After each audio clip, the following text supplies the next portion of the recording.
یو نفر چې نوې جامې اخیستې وې ډېر خوشحاله و. کله چې واغوستې ډېر په خوشحالۍ سره بیرون راووته. خو کله چې بیرون راغی نو خلکو پرې نیوکې شروع کړې. وایي ته څه د پخوا زمانو جامې دې اخیستې؟ چا به ورته ویل نو دا نو رنګ دی چې تا خوښ کړی ده. نو مختلفې نیوکې پرې کېدې او سړی ډېر پښیمانه شو په خپلو دې جامو اخیستو باندې. بیرته چې کور ته راغی نو ځان سره یې داسې ویلي چې دا څه رقم خرابه خوښه دی دا، باید بل ځلې زه داسې کار ونه کړم.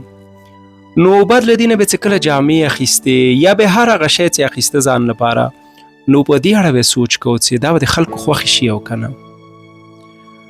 نو یوازې دا نه چې د جامو لپاره، د ژوند په ټولو برخو کې به دا ځان سره سوچ کو چې په دغه کار به خلک خوشحاله شي که خفه به شي.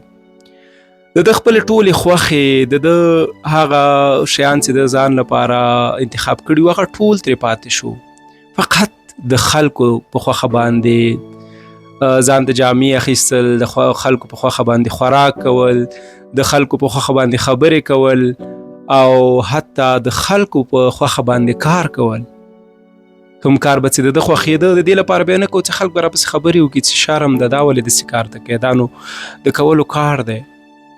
نو د ده ژوند نور د ده نه و، فقط د تمثیل کو، نور هر څه ورته د خلکو له خوا انتخاب شوي و.